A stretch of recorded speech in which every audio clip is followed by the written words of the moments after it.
घने जंगलों की नमी से भरी हुई वह सुबह आरव की जिंदगी में एक नई शुरुआत लेकर आई थी। 10 साल का ये बच्चा, जिसकी आंखों में उम्र से कहीं ज्यादा दर्द और उससे भी ज्यादा सपने भरे थे, अपने कंधों पर सिर्फ एक फटा हुआ बैग नहीं बल्कि अपनी पूरी उम्मीदों का बोझ लेकर आगे बढ़ रहा था। जंगल की पगडंडी पर उसके नंगे पांव हर कदम के साथ एक नई कहानी लिख रहे थे। मानो वह खुद को समझा रहा हो कि चाहे पूरी दुनिया उसके खिलाफ क्यों न हो जाए, वह अपनी सोच को कभी छोटे स्तर पर नहीं आने देगा। उसका घर, जो कुछ दिनों से अधिक किसी टूटी दीवारों का ढांचा ही लगता था, अब उसकी जिंदगी का सबसे दर्दनाक हिस्सा बन चुका था। माँ की खांसी हर रात उसे नींद से जगा देती थी और पिता की गुस्से भरी आवाजें उसके बचपन को खा जाती थीं। लेकिन जिसने आरव की रूह को सबसे ज्यादा हिला दिया था, वह रात थी जब लगातार बारिश में घर की छत से पानी टपक रहा था और ठंड से कांपते हुए उसने अपनी माँ को बेहद थकी हुई आवाज में ये कहते सुना था कि काश भगवान हमें एक बेहतर जिंदगी दे देते। उस पल आरव के अंदर कुछ टूट नहीं, बल्कि बन गया एक आग जो उसे मजबूर कर रही थी कि वह अपनी जिंदगी को उसी जगह फेंक कर न छोड़ दे, बल्कि उसे खुद अपने हाथों से तराशे। उस रात आरव ने माँ का हाथ पकड़कर कहा था कि माँ, भगवान जिंदगी नहीं बदलते, लोग खुद अपनी जिंदगी बदलते हैं। ये वाक्य उसकी मासूमियत का नहीं, बल्कि उसकी जागी हुई आत्मा का प्रतीक था। अगले ही दिन उसने बिना किसी को बताए घर छोड़ दिया। वह जानता था कि आगे का रास्ता आसान नहीं होगा, लेकिन वह ये भी समझता था कि वह जहां भी रुक जाएगा, उसकी जिंदगी वहीं खत्म हो जाएगी।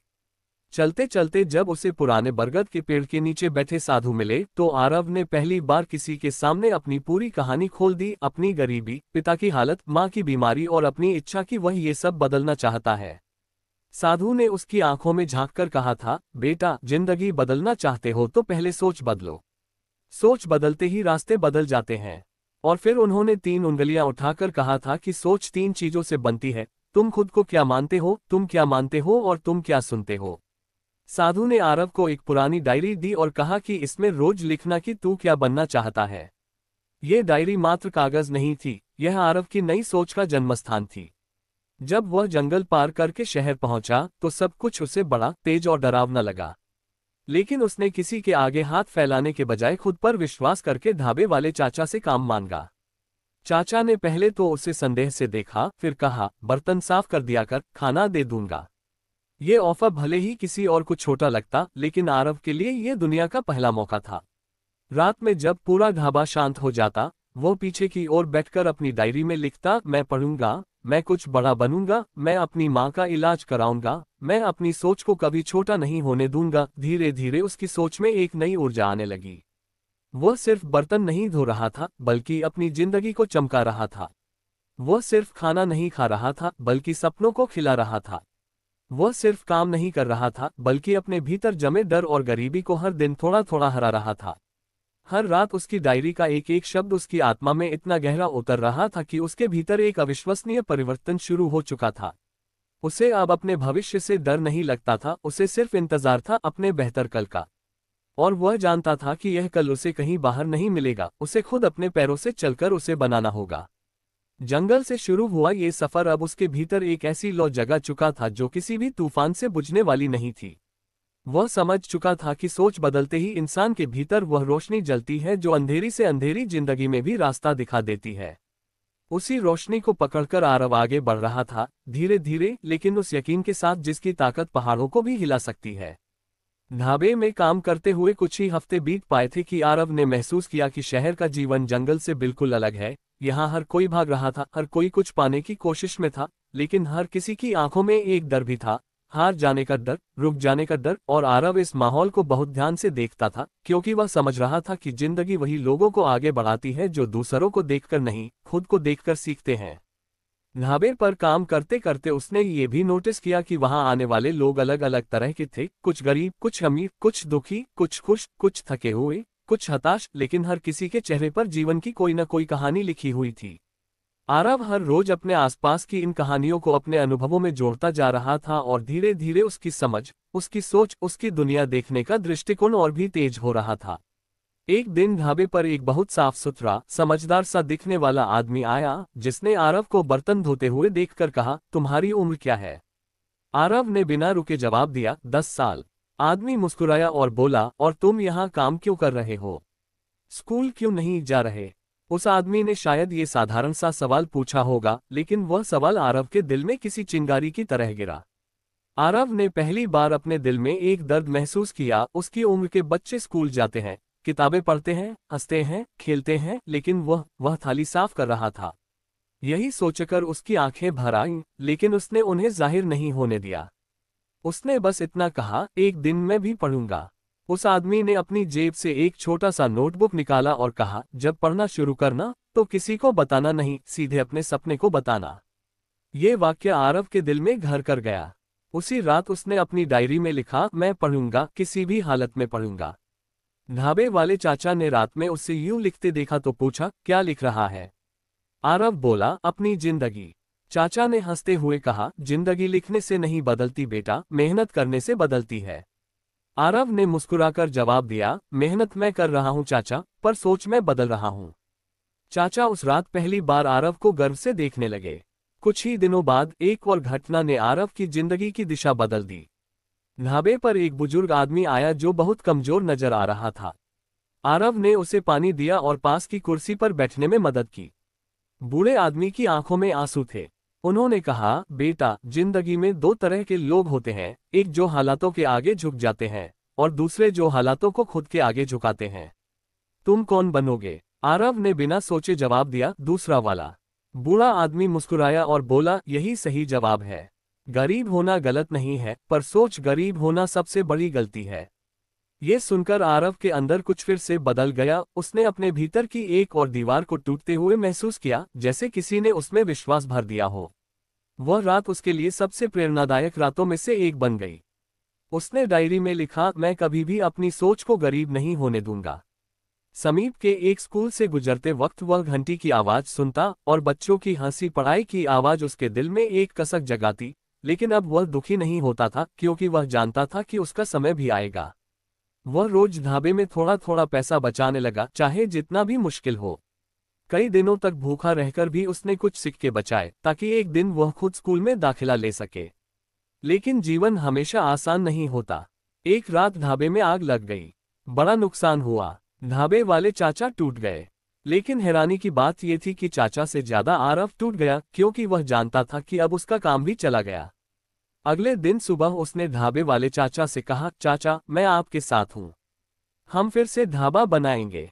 चाचा ने हैरानी से पूछा, तुम्हें क्या मिलेगा? आरव ने मुस्कुराकर कहा, मुझे सीखने को मिलेगा और सोच को मजबूत करने का मौका मिलेगा। इस एक जवाब ने चाचा का दिल जीत लिया। उस दिन से आरव ढाबा फिर से बनाने में जुट गया। ईंट उठाना, सफाई करना, टेबल ठीक करना, चूल्हा बनाना, वह हर काम करता बिना किसी शिकायत के। उसे नहीं पता था कि यह मेहनत उसका जीवन बदलने वाली है, क्योंकि इसी दौरान एक प्रतिष्ठित स्कूल के प्रिंसिपल उधर से गुजर रहे थे। उन्होंने इतने छोटे बच्चे को इतनी मेहनत करते देखा और उससे पूछ लिया, तुम स्कूल क्यों नहीं जाते? आरव ने अपने सपने के बारे में बताया। प्रिंसिपल ने उसकी बातें सुनी, उसकी ईमानदारी, दृढ़ता और उसकी सोच से प्रभावित हुए और बोले, अगर तुम पढ़ना चाहते हो तो कल मेरे स्कूल आ जाना। फीस की चिंता मत करना। उस पल आरव की जिंदगी जैसे रुक गई, उसकी सांसें तेज हो गईं, उसकी आंखें भर आईं। उसे लगा जैसे भगवान ने नहीं, उसकी सोच ने उसके लिए रास्ता बना दिया हो। उस रात उसने डायरी में सिर्फ एक लाइन लिखी, सोच बदलो, जिंदगी खुद बदल जाती है। जंगल के उस शांत लेकिन रहस्यमयी रास्ते पर आगे बढ़ते हुए आरव ने महसूस किया कि जैसे जैसे वह आगे जा रहा है, उसके भीतर का डर किसी अनदेखी शक्ति के सामने झुकता जा रहा है। वह छोटा बच्चा, जिसने अपनी जिंदगी में कभी किसी ने उसे सराहते हुए नहीं देखा, पहली बार ये देख रहा था कि प्रकृति और जीवन स्वयं उसे कुछ सिखाना चाहते हैं। हवा का स्पर्श जैसे उसे लगातार यह समझा रहा था कि कठिनाइयां इंसान को रोकने नहीं, बल्कि गढ़ने आती हैं। चलते चलते उसकी नज़र एक टूटी हुई नाव पर पड़ी, जो आधी मिट्टी में धंसी थी। आरव ने सोचा कि यह नाव भी कभी किसी का सहारा रही होगी, कभी किसी की उम्मीद लेकर नदी के पार गई होगी, लेकिन आज टूटकर किनारे पर पड़ी है। वही नाव उसे यह एहसास दिला रही थी कि इंसान भी तभी गिरा हुआ महसूस करता है जब वह खुद कोशिश करना छोड़ देता है। नाव की तरह अगर वह भी अपनी हालत को स्वीकार कर ले तो उसकी जिंदगी भी किनारे पर पड़ी रह जाएगी, पर अगर वह उठकर नए सिरे से कोशिश करे तो उसका सफर फिर शुरू हो सकता है। इसी सोच के साथ वह आगे बढ़ा, जहां उसे एक बुजुर्ग साधु एक बड़े पेड़ के नीचे ध्यान में बैठे मिले। साधु की आंखें बंद थीं, पर जैसे उन्हें आरव का आना पहले से पता हो। आंखें खोले बिना ही उन्होंने कहा, बेटा, जीवन रास्ता दिखाता नहीं, जीवन रास्ता बनाता है, और वह तब बनता है जब इंसान अपने मन की सीमाएं तोड़ता है। यदि मन हार मान ले तो शरीर कुछ नहीं कर सकता, और यदि मन जाग जाए तो दुनिया में कोई ताकत इंसान को रोक नहीं सकती। साधु की आवाज ऐसी थी जैसे किसी ने आरव के मन पर सीधे दस्तक दी हो। वह उनके सामने बैठ गया और बोला, बाबा, क्या सच में मेरी जिंदगी बदल सकती है? मेरी सोच इतनी कमजोर है कि मैं खुद पर भरोसा भी नहीं कर पाता। साधु ने धीरे से मुस्कुराकर कहा, सोच बदलेगी तो दुनिया बदलेगी। जिंदगियां बाहर से नहीं बदलती, वे बदलती हैं जब मन अपना रूप बदलता है। अगर तू अपने भीतर पैदा हुए डर, दर्द और निराशा को जीत ले तो दुनिया की हर दीवार तेरे सामने गिर जाएगी। याद रख, जिंदगी किसी के लिए नहीं रुकती, लेकिन वह उसी के लिए बदलती है जो बदलने की हिम्मत करता है। आरव ने पहली बार महसूस किया कि कोई उसे उसकी क्षमता के बारे में बिना शर्त समझ रहा है। उसने अपने जीवन में ये कभी नहीं सुना था कि वह कुछ कर सकता है। साधु के हर शब्द ने उसके भीतर जैसे नई ऊर्जा भर दी। उसी क्षण उसे एहसास हुआ कि उसकी गरीबी उसकी कमजोरी नहीं बल्कि उसकी ताकत बन सकती है, क्योंकि जिसके पास खोने को कुछ नहीं होता, उसके पास पाने के लिए पूरा संसार होता है। वह साधु के सामने सिर झुकाकर बोला, मैं बदलना चाहता हूँ बाबा, मैं अपनी सोच बदल दूंगा, चाहे रास्ता कितना भी कठिन क्यों न हो। और साधु ने अपनी आंखें खोलकर पहली बार उसे देखा। उन आंखों में ऐसा विश्वास था जिसने आरव के दिल में वह रोशनी जगा दी जो आगे जाकर उसकी पूरी जिंदगी बदल देने वाली थी। साधु से मिलकर लौटते हुए आरव के भीतर जैसे कोई नया जन्म हो चुका था। वह पहले वाला डरा हुआ, टूटा हुआ बच्चा नहीं था, बल्कि उसके भीतर एक ऐसी रोशनी जल चुकी थी जो अंधेरे से नहीं डरती, बल्कि अंधेरे को चुनौती देती है। जंगल की खामोशी अब उसे डर नहीं रही थी, बल्कि उसे प्रेरित कर रही थी कि जीवन भी ऐसा ही है, कभी शांत, कभी डरावना, कभी अंधेरा, कभी उजाला, लेकिन जो व्यक्ति हर हाल में चलता रहता है, वही अंत में गंतव्य तक पहुंचता है। चलते हुए उसे अपनी माँ का चेहरा याद आया, वह थकान से भरा चेहरा, जिसकी आंखों में दर्द छिपा होता था, लेकिन प्यार कभी कम नहीं होता था। वह सोचने लगा कि अगर उसकी माँ इतनी मुश्किलों के बावजूद जी रही है, तो क्या वह खुद इतनी कम उम्र में हार मान सकता है? बिल्कुल नहीं, और यही सोच उसके कदमों को तेज करती गई। वह आगे बढ़ता गया और उसकी नज़र सामने दिखाई देने वाले एक छोटे से गांव पर पड़ी। गांव छोटा था, पर उसमें जीवन की सादगी और संघर्ष दोनों साथ साथ दिख रहे थे। घर छोटे थे, सड़कें टूटी थीं, लेकिन लोगों के चेहरे पर संतोष था। आरव गांव के बीचों बीच बने पुराने कुएं के पास रुका और वहीं बैठ गया।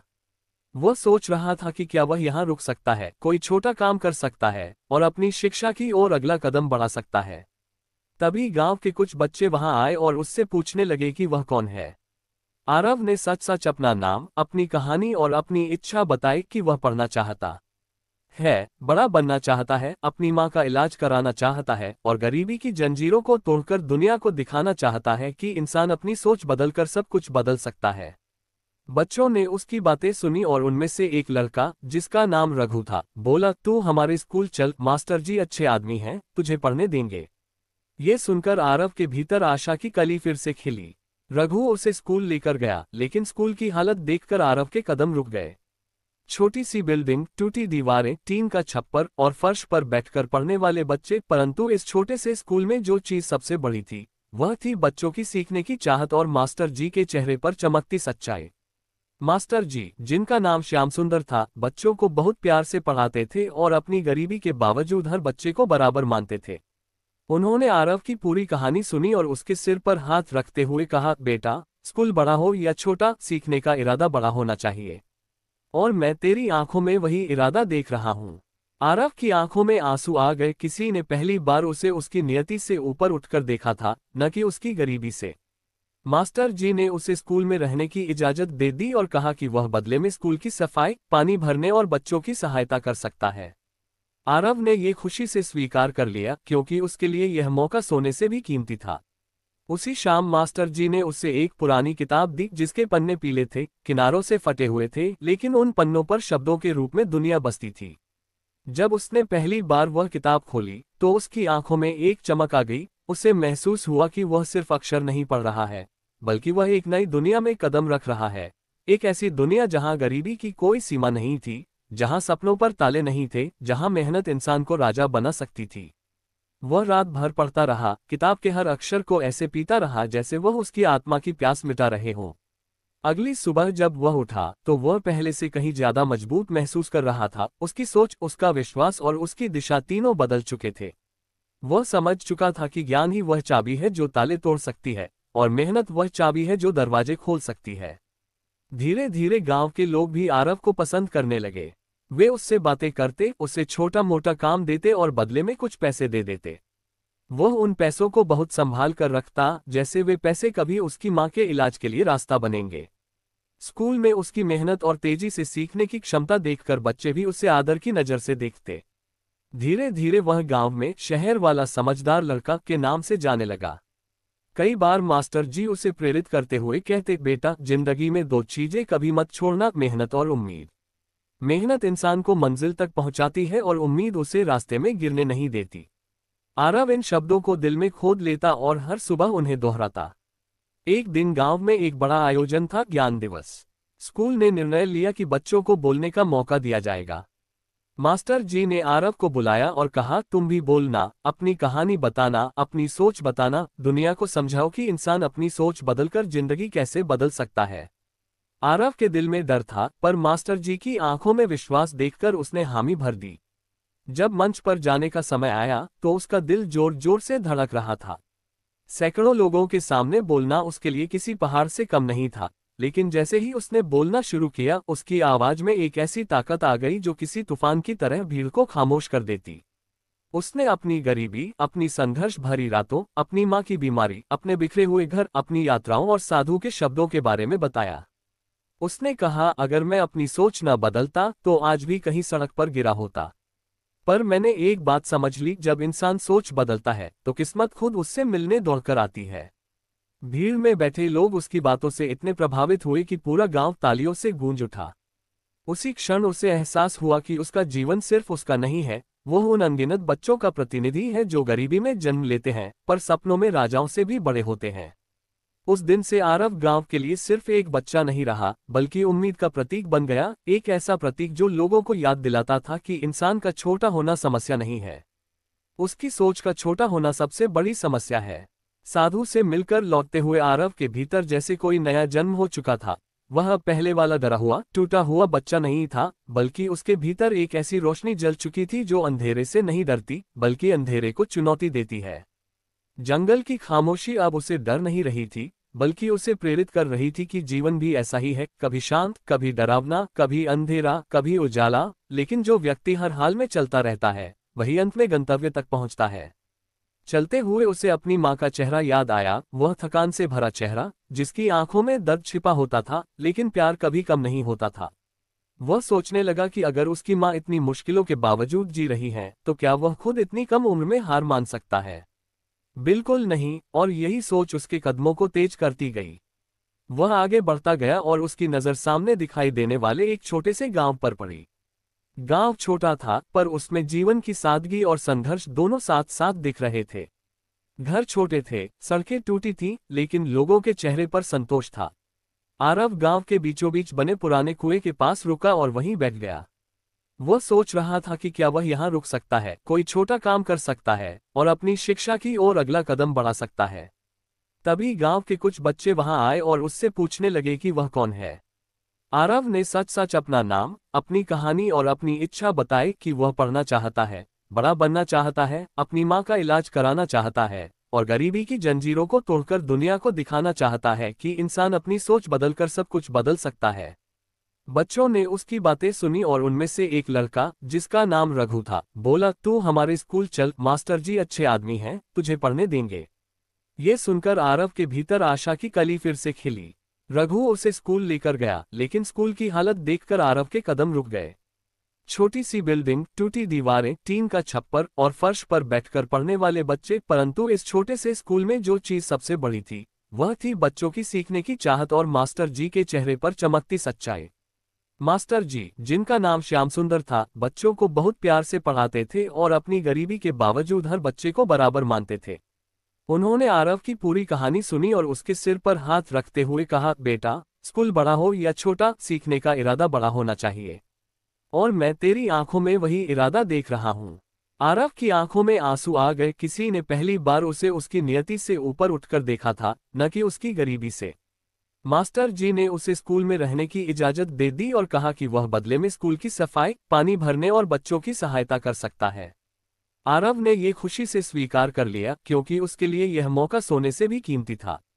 उसी शाम मास्टर जी ने उसे एक पुरानी किताब दी जिसके पन्ने पीले थे, किनारों से फटे हुए थे, लेकिन उन पन्नों पर शब्दों के रूप में दुनिया बसती थी। जब उसने पहली बार वह किताब खोली तो उसकी आंखों में एक चमक आ गई। उसे महसूस हुआ कि वह सिर्फ अक्षर नहीं पढ़ रहा है, बल्कि वह एक नई दुनिया में कदम रख रहा है। एक ऐसी दुनिया जहां गरीबी की कोई सीमा नहीं थी, जहां सपनों पर ताले नहीं थे, जहां मेहनत इंसान को राजा बना सकती थी। वह रात भर पढ़ता रहा, किताब के हर अक्षर को ऐसे पीता रहा जैसे वह उसकी आत्मा की प्यास मिटा रहे हों। अगली सुबह जब वह उठा तो वह पहले से कहीं ज्यादा मजबूत महसूस कर रहा था। उसकी सोच, उसका विश्वास और उसकी दिशा तीनों बदल चुके थे। वह समझ चुका था कि ज्ञान ही वह चाबी है जो ताले तोड़ सकती है, और मेहनत वह चाबी है जो दरवाजे खोल सकती है। धीरे धीरे गांव के लोग भी आरव को पसंद करने लगे। वे उससे बातें करते, उसे छोटा मोटा काम देते और बदले में कुछ पैसे दे देते। वह उन पैसों को बहुत संभाल कर रखता, जैसे वे पैसे कभी उसकी मां के इलाज के लिए रास्ता बनेंगे।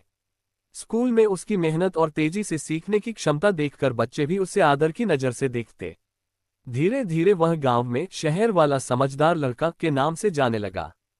कई बार मास्टर जी उसे प्रेरित करते हुए कहते, बेटा, जिंदगी में दो चीजें कभी मत छोड़ना, मेहनत और उम्मीद।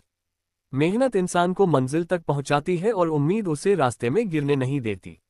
आरव इन शब्दों को दिल में खोद लेता और हर सुबह उन्हें दोहराता। एक दिन गांव में एक बड़ा आयोजन था, ज्ञान दिवस। स्कूल ने निर्णय लिया कि बच्चों को बोलने का मौका दिया जाएगा। मास्टर जी ने आरव को बुलाया और कहा, तुम भी बोलना, अपनी कहानी बताना, अपनी सोच बताना, दुनिया को समझाओ कि इंसान अपनी सोच बदलकर जिंदगी कैसे बदल सकता है। आरव के दिल में डर था, पर मास्टर जी की आंखों में विश्वास देखकर उसने हामी भर दी। जब मंच पर जाने का समय आया तो उसका दिल जोर जोर से धड़क रहा था। सैकड़ों लोगों के सामने बोलना उसके लिए किसी पहाड़ से कम नहीं था, लेकिन जैसे ही उसने बोलना शुरू किया, उसकी आवाज में एक ऐसी ताकत आ गई जो किसी तूफान की तरह भीड़ को खामोश कर देती। उसने अपनी गरीबी, अपनी संघर्ष भरी रातों, अपनी मां की बीमारी, अपने बिखरे हुए घर, अपनी यात्राओं और साधु के शब्दों के बारे में बताया। उसने कहा, अगर मैं अपनी सोच न बदलता तो आज भी कहीं सड़क पर गिरा होता। पर मैंने एक बात समझ ली, जब इंसान सोच बदलता है तो किस्मत खुद उससे मिलने दौड़कर आती है। भीड़ में बैठे लोग उसकी बातों से इतने प्रभावित हुए कि पूरा गांव तालियों से गूंज उठा। उसी क्षण उसे एहसास हुआ कि उसका जीवन सिर्फ उसका नहीं है, वो उन अनगिनत बच्चों का प्रतिनिधि है जो गरीबी में जन्म लेते हैं पर सपनों में राजाओं से भी बड़े होते हैं। उस दिन से आरव गांव के लिए सिर्फ एक बच्चा नहीं रहा, बल्कि उम्मीद का प्रतीक बन गया। एक ऐसा प्रतीक जो लोगों को याद दिलाता था कि इंसान का छोटा होना समस्या नहीं है, उसकी सोच का छोटा होना सबसे बड़ी समस्या है। जंगल में उस रहस्यमय बूढ़े साधु से मिलने के बाद आरव की जिंदगी जैसे किसी अदृश्य हाथ ने मोड़ दी थी, क्योंकि अब हर सुबह वह उसी जगह लौट आता था जहां से उसकी सोच बदलने की यात्रा शुरू हुई थी। वह छोटे छोटे कदमों से बड़े बदलावों को समझने लगा था, जैसे कि उसने महसूस किया कि हर डर बस उतना ही बड़ा होता है जितना हम उसे अपने भीतर रहने की अनुमति देते हैं। हर असफलता सिर्फ ये बताती है कि अगला कदम किस दिशा में नहीं रखना, और हर दर्द के पीछे कहीं न कहीं एक सीख छुपी होती है जो आने वाले समय में हमारे लिए वरदान बन जाती है। वह उस पुरानी लकड़ी की बेंच पर बैठकर लंबे समय तक हवा के बहाव, पत्तों की सरसराहट और पक्षियों की आवाजें सुनता था, जैसे पूरा जंगल उससे बातें कर रहा हो और कह रहा हो कि दुनिया डरने वालों की नहीं, कोशिश करने वालों की होती है। एक दिन साधु ने उसे एक पत्थर दिया और कहा, ये साधारण पत्थर है, लेकिन जब तू इसे पकड़कर अपने लक्ष्यों की कल्पना करेगा तो ये तेरी ऊर्जा को केंद्रित कर देगा। आरव ने पहली बार समझा कि ध्यान सिर्फ आंखें बंद करने का नाम नहीं, बल्कि अपने अंदर एक साफ तस्वीर बनाने की क्षमता है कि आप क्या बनना चाहते हैं, क्या हासिल करना चाहते हैं और किस रूप में दुनिया के सामने खड़े होना चाहते हैं। समय बीतता गया और आरव ने रोज उस जंगल में जाकर अपने लक्ष्य, अपने सपने और अपनी कमजोरियों पर काम करना शुरू कर दिया। धीरे धीरे उसकी हिम्मत बढ़ी, उसका विश्वास पक्का हुआ और उसका आत्मसम्मान जड़ से मजबूत होने लगा। वह अपनी पढ़ाई में बेहतर हो गया, अपने घर के कामों में मदद करने लगा और सबसे बड़ी बात, उसकी आंखों से डर गायब होने लगा। उसकी यह बदलती सोच उसके चेहरे पर चमक बनकर दिखाई। जैसे जैसे समय आगे बढ़ा, आरव का आत्मविश्वास किसी विशाल वृक्ष की तरह फैलने लगा, जिसकी जड़ें गहराई तक जमीन में समाये हों। अब वह वही डरपोक, हिचकिचाने वाला बच्चा नहीं रहा था, बल्कि एक ऐसा इंसान बन चुका था जिसकी आंखों में भविष्य की रोशनी और दिल में हजारों सपनों की आग जल रही थी। एक दिन साधु ने उसे अंतिम शिक्षा देते हुए कहा, आरव, अब तू तैयार है, अब तुझे इस जंगल की नहीं, दुनिया की जरूरत है। ये सुनकर आरव की आंखें भर आईं, क्योंकि यह जंगल और यह साधु ही उसके जीवन के सबसे बड़े मार्गदर्शक बन गए थे। पर उसने समझ लिया कि विकास हमेशा वहीं रुककर नहीं होता जहां यात्रा शुरू हुई थी। आगे बढ़ना, बदलना और दुनिया में अपनी पहचान बनाना ही सच्ची साधना है। उसने उस पत्थर को, जिसे साधु ने ऊर्जा का प्रतीक बताया था, अपनी मुट्ठी में दबाया और कसम खाई कि वह अब अपने सपनों से कभी समझौता नहीं करेगा। वह गांव लौटा, पर अब सारी मुश्किलें उसे छोटी लगने लगीं। जो समस्याएं उसे असंभव लगती थीं, अब वे प्रयास से हल होने वाली पहेलियां बन गईं। उसकी मेहनत, उसकी सोच और उसका बदलता दृष्टिकोण धीरे धीरे उसे पढ़ाई, व्यवहार और जीवन के हर क्षेत्र में ऊंचाइयों तक ले गया। लोग उसकी बातें सुनते, उससे प्रेरणा लेते और कहते कि वह उनसे कहीं ज्यादा समझदार है। सालों बाद जब वह एक सफल, आत्मविश्वासी और खुशहाल इंसान बन गया, तब उसने जंगल जाकर उस बेंच, उस पत्थर की जगह और उस साधु को प्रणाम किया। हालांकि साधु अब वहां नहीं थे, पर हवा ने वैसे ही सरसराते हुए जवाब दिया जैसे वह साधु की आवाज हो, किस्मत वही बदलती है जिसकी सोच बदलती है। आरव ने मुस्कुराकर आसमान की ओर देखा, अपनी हथेली खोली और पत्थर को धीरे से मिट्टी पर रख दिया, क्योंकि अब उसे पत्थर की नहीं, खुद की शक्ति पर भरोसा था। उसी क्षण उसने महसूस किया कि उसकी यात्रा पूरी हो चुकी है और यह कि जिंदगी सच में उसी की बदलती है जो अपनी सोच बदलने की हिम्मत रखता है।